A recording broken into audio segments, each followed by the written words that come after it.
and breaches. Where the digital hits the physical, we take the red pill, we break the seal. Infallible security, making it real. Bharat Mattaparti on the mic tonight. Turning the darkness into light. In the history of warfare, there is a concept that predates the tank, the missile, and even the sword. It is the concept of the siege. The logic of a siege is ruthless but simple. You do not fight the enemy's army on the open field where they are strong. Instead, you surround their castle. You cut off their water. You burn their food stores. You wait for the systems that sustain their life to fail. For the last 20 years, we have treated cyber war as a game of spies. We imagined it as a digital version of James Bond, stealing blueprints, reading emails, intercepting calls. We treated it as an intelligence problem. But the signal we are receiving this week, specifically from the Taiwan Strait, suggests that the era of espionage is over, and the era of the siege has begun. The data we are about to discuss is not just a statistic. It is a declaration of intent. The Taiwan National Security Bureau has just released numbers that should be statistically impossible. They are reporting a 1,000% increase in cyber attacks targeting the island's energy infrastructure. 1,000%. That is not a spike. That is not a seasonal trend. Is a mobilization. We are talking about 2.6 million attempts every single day. This is not hacking. This is battlefield preparation. This is an adversary pre-positioning digital explosives in the power grid, in the water treatment plants, and in the communication nodes. They are not trying to steal data. They are trying to ensure that when the kinetic war begins, when the ships launch and the planes take off, they don't have to fight for the island. They just have to reach out and switch it off. But the threat isn't just geopolitical. It isn't just happening on an island in the Pacific. It is structural. And it is happening on your laptop right now. And it is hiding in the tools we trust to build the modern world. Every developer watching this show and every executive who employs them knows the command npm install. It is the heartbeat of modern software development. We run it dozens of times a day to pull in the libraries we need to build our apps. And because we know the internet is dangerous, we rely on safety flags. We use settings that are supposed to protect us from malicious code. Well, this week, security researchers proved that those safety flags are a placebo. We have been driving at 100 miles an hour, trusting a seatbelt that was never actually bolted to the frame. PackageGate has shattered the trust model of the global software supply chain. And finally, we are going to count the cost. We often talk about cyber risk in the abstract. We talk about reputational harm. But United Natural Foods, the company that puts the food on the shelves of Whole Foods, just reported a $400 million loss. Not because of a recession, not because of inflation, but because a cyber attack broke the link between the warehouse and the truck. We are seeing what happens when just-in-time logistics meets just-in-time ransomware. I am Bharat Mattaparti. Welcome to Bytes, borders, and breaches. Tonight, we are moving past the headlines to understand the structural failures underneath. The system is blinking red. Let's find out why. Welcome back. Let's open our first file, Securing the Borders. I want to start with a cultural touchstone that perfectly illustrates the reality we are facing in the Pacific. Think about Mr. Robot, specifically the 5-9 hack. If you remember the show, the goal of the hackers wasn't to steal money for themselves. It wasn't to leak embarrassing emails. The goal was to destabilize the infrastructure of society itself, to erase debt records, to freeze the banking system, to cause physical chaos through digital means. What we are seeing in Taiwan right now is a state-sponsored rehearsal for a physical 5-9. The data coming out of Taipei this week is staggering, even for those of us who track this daily. The Taiwan National Security Bureau reports a 1,000% increase in attacks targeting critical infrastructure, specifically energy and water, throughout late 2025 and into January 2026. Let's contextualize that number, because in cybersecurity, we get numb to big numbers. A 20% increase is a trend. A 50% increase is a surge. A 1,000% increase is a campaign. We are talking about an average of 2.63 million attempts per day. Now, a skeptic might ask, if they are attacking 2 million times a day, why hasn't the power gone out yet? Why are the lights still on in Taipei? And that is the red pill insight for this segment. The fact that the power is still on is part of the plan. China is not trying to turn the lights off today. If they turn the lights off today, it is an act of war. It provokes a response. It alerts the international community. No. They are trying to ensure they can turn them off tomorrow. That is battlefield preparation. Let's look at this from a military perspective. If you are planning an invasion of Taiwan, a D-Day style amphibious landing is a nightmare scenario. The Taiwan Strait is rough. The beaches are fortified. The urban density makes urban combat incredibly costly.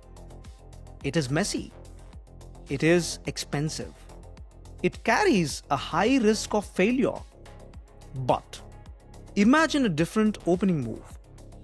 Imagine if you can compromise the SCADA systems that control the voltage regulation of the grid.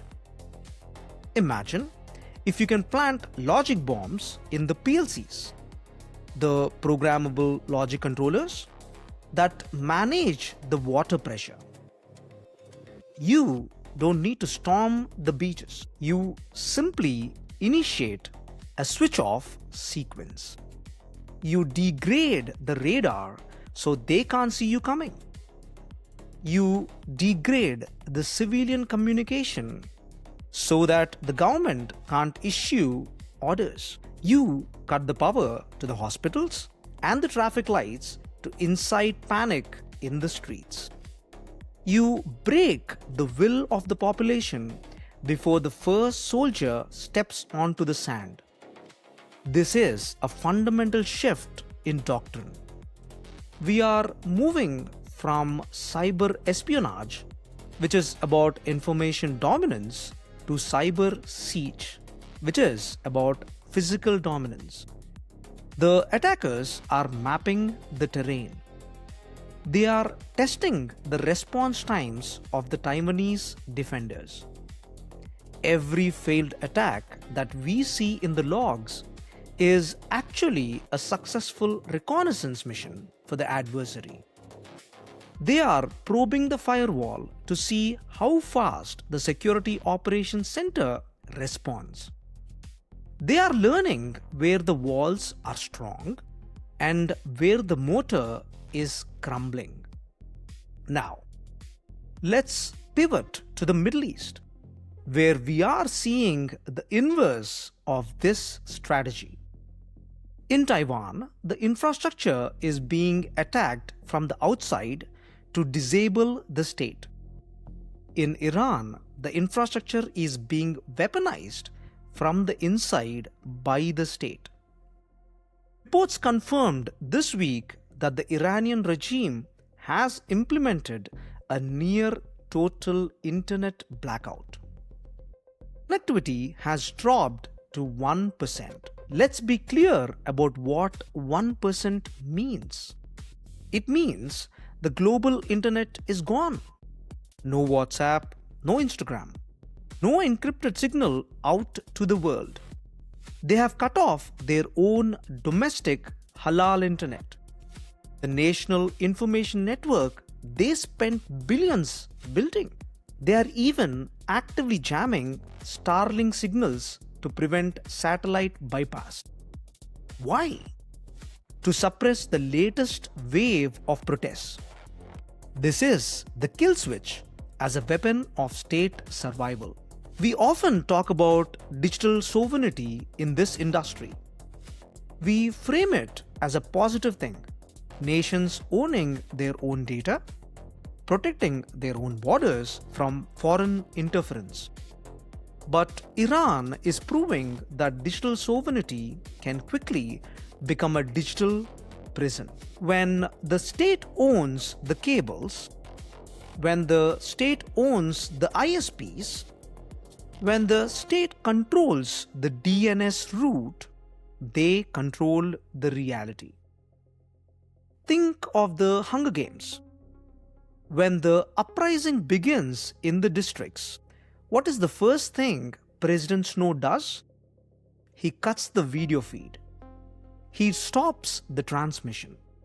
Because if the other districts can't see the rebellion, then the rebellion isn't real. The Iranian regime is applying the exact logic to digital age. They are using the kill switch to hide the body count. If no video can get out, the crackdown did not happen. The blackout creates a void where atrocities can occur without witness. It is the ultimate censorship, the censorship of physics. So, what is the lesson for us sitting here in the West? It is that infrastructure is never neutral. We like to think of the internet as a utility, like air or water, something that just exists. But these two stories prove that the internet is a terrain. In Taiwan, the grid is a target for an external conqueror. In Iran, the grid is a cage built by an internal oppressor. Whether it is being attacked or weaponized, the physical layer of the internet, the cables, the routers, and the satellites, has become the primary theater of conflict. We used to say the internet interprets censorship as damage and routes around it. That was true in 1990. In 2026, the internet does what the person with the biggest switch tells it to do. Let us move to the code. Open the file Decoding the Bytes. I want to talk about trust. If you work in software development, or if you manage a team that does, you know that our entire industry runs on trust. We trust the compiler not to insert backdoors. We trust the browser to render the page correctly. And most of all, we trust the package manager. When a developer types npm install to download a library, They are engaging in a massive act of faith. They are trusting that the code they are pulling from the internet, code written by a stranger, hosted on a public repository, is safe. We are not naive. We know the risks. We know that the open source ecosystem is the Wild West. So we use safety flags. We use commands like ignore scripts. For the non-technical audience, let me explain what that does. Many software packages come with install scripts. These are little programs that run automatically as soon as you download the package. They are meant to do the helpful things like compiling code or setting up configurations. But they are also the perfect place to hide malware. So, smart developers use the ignore scripts flag. It tells the system, download the code, but do not let it run any scripts. Just give me the files. It is the digital equivalent of a safety catch on a firearm. This flag is our shield. It is the primary defense against supply chain attacks. But on January 27th, security researchers at COI revealed something terrifying. They dubbed it PackageGate. It is a cluster of zero-day vulnerabilities across every major JavaScript package manager: NPM, PNPM, VLT, and Bun. The vulnerability is simple and devastating. The safety catch doesn't work. Attackers found a way to bypass the ignore scripts flag entirely. They discovered that if they manipulated the package.json file in a specific way using a technique called manifest confusion, they could trick the package manager into executing the code anyway. This means simply downloading a malicious package, even with your shields up, even with your safety settings enabled, can execute code on your developer's laptop. It can steal your SSH keys. It can read your AWS credentials. It can inject a backdoor into the software you are building for your customers. I call this the Placebo Safety Switch. And to understand why this is so dangerous, I want you to think about Jurassic Park. It is the perfect analogy for this situation. Remember the tour vehicles? The Ford Explorers? The tourists are sitting in the car. The T-Rex is approaching, and they look at the dashboard. The screen says, locking mechanism engaged. They see the green light. They hear the click. They feel safe. But the power was out. The locks were electronic. Without power, the locking mechanism was physically useless. The T-Rex did not care about the light on the dashboard. It did not care about the user interface. It opened the door anyway. For years, developers have been using ignore scripts, thinking the door was locked. We have been telling our compliance teams, it's okay, we use the safety flags. PackageGate proves that the T-Rex could walk right in the whole time. This shatters the trust model of the software supply chain. The tools we use to build the software are now the primary attack vector. We are not fighting malware that infects the final product. We are fighting malware that infects the assembly line itself. And if the new tools are broken, the old ones are rotting. While we were worrying about JavaScript and modern web frameworks, the ghosts of the past came back to haunt us. On January 26th, CISA, the Cybersecurity and Infrastructure Security Agency, added a new vulnerability to its known exploited catalog, CVE 2026-24061. This is a critical authentication bypass in GNU InUtils Telnet D. Now, I can hear some of you laughing. Telnet? Who uses Telnet in 2026? For the uninitiated, Telnet is an ancient protocol. It was used to log into computers remotely before we had encryption. It sends your password in plain text. It is insecure by design. It should have been dead 20 years ago. But here is the incredible part. This vulnerability allows anyone to log in as root, highest level of administrator, without a password at all. And this bug was introduced in 2015. It has been sitting there, dormant, in the code for 11 years. 11 years of digital asbestos. We are living in digital buildings constructed with toxic materials we forgot about. You might ask, okay, but really, who uses Telnet? The answer is machines that don't get updated.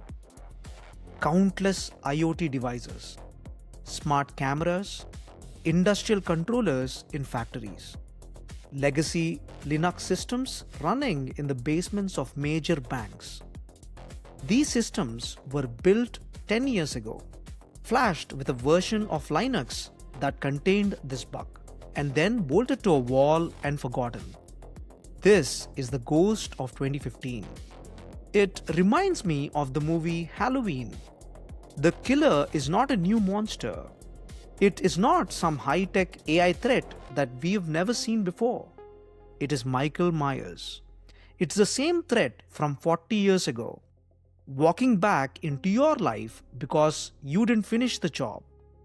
You thought you killed Telnet in the 90s, but it was just waiting in the basement, in your smart fridge, in your HVAC controller, waiting for someone to knock. This highlights the absolute danger of code debt. In our industry, new features get the budget. New features get the glory. Maintenance gets the leftovers. And eventually, the neglect comes back to haunt you. We are building skyscrapers on top of the foundations that are slowly turning to dust. Let's talk about the impact. Open the file Dissecting the Breach. We often talk about cyber attacks in terms of data. 500 gigabytes stolen, 10 million records exposed.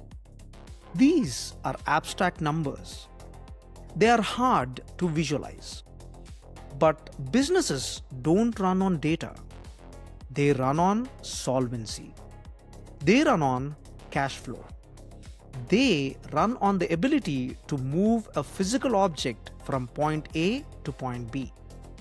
And this week, we got a very brutal lesson in what happens when the digital world breaks the physical. United Natural Foods, UNFI. You might not know the name, but you know their work. They are the primary distributor for Whole Foods and thousands of other independent grocers across North America. They are the reason the shelves have yogurt and kale when you walk in. UNFI just revealed a $400 million loss in sales for the last quarter. 400 million. Let's break down what that number actually represents. That is not a regulatory fine. That is not a consulting fee for incident response. That is revenue that simply vanished. Why? Because a cyber attack disrupted their ability to move trucks. It corrupted the distribution software. Drivers couldn't get manifests. They did not know what to load. Warehouses could not pick orders. The robots did not know where the pallets were. The food was there. The trucks were there. The demand was there. But the code that connects them was broken. This is solvency risk. We have optimized our economy for maximum efficiency. We call it just-in-time logistics. We don't keep inventory in the back room anymore. That costs money. We rely on the trucks arriving exactly at 4 p.m. to restock the shelf for the 5 p.m. rush. But just-in-time logistics means we have zero buffer. We have stripped away the redundancy to save pennies, and in doing so, we created a system that shatters at the first sight of stress. A digital hiccup at the distributor level leads to physical hunger at the neighborhood level. It is the scenario from Interstellar. In that film, the blight destroys the food supply. It is an ecological collapse. In our reality, it is a ransomware. The blight is not biological, it is digital. But the result is the same. Empty shelves, spoiled fresh goods. If you are a CFO watching this, look at UNFI. Your CISO is not asking for budget to buy a firewall. They are asking for budget to protect your ability to recognize revenue. A cyber attack is no longer an IT ticket. It is a $500 million hole in your balance sheet. And finally, let's look upwards. The European Space Agency, ESA, suffered a significant breach this week. Attackers exposed 500 gigabytes of data. But they did not just steal employee emails. They did not steal HR records. They stole technical schematics for partners like SpaceX and Airbus. This is a classic case of island hopping. Think about it from the attacker's perspective. SpaceX is a hard target. They have world-class security. They are paranoid. They are essentially a defense contractor. But the European Space Agency, they are a research institution. They are collaborative by nature. Their culture is built on sharing data. They are the island. The attackers hacked the island to get to the mainland. They hacked the research partner to get the blueprints for the defense contractor. Orbit is the new high ground. And just like in Moonraker, where the villain steals the space shuttle blueprints to build his own empire, our adversaries are doing the same. China, Russia, North Korea. They know that the future of warfare and economy is in low Earth orbit. But R&D is expensive. Developing a new rocket engine takes 10 years and billions of dollars. Stealing is cheap. Why spend 10 years developing a rocket engine when you can just download the schematics from a partner's insecure server? This breach reminds us that your security is only as strong as your weakest partner. You can build a fortress. You can have the best firewalls in the world. But if you give the keys to a friend who lives in a glass house, you are exposed. So, What is the signal this week? If we connect the dots between Taiwan, the package gate vulnerability, and the UNFI loss, the theme is fragility. We have built a world that is fast, efficient, and interconnected. But we stripped away the buffers. We built a power grid that can be switched off remotely because we wanted smart meters. We built a software supply chain where the safety switches are placebos because we wanted faster deployment times. We built a food distribution network that loses $400 million because the computers went down for a week. Because we wanted just-in-time inventory. The Tenfold Siege on Taiwan is a warning. The enemy is preparing the battlefields. They are testing the locks. They are finding the cracks. And as we saw with the Telnet bug, some of those cracks have been open for a decade. The question is not when will they attack? The data shows they are attacking right now, 2.6 million times a day. The question is, when they turn the key, will our defenses hold? Or will we realize our safety switch was a placebo all along? I am Bharat Mattaparti. This is Bytes, Borders and Breaches. Stay vigilant.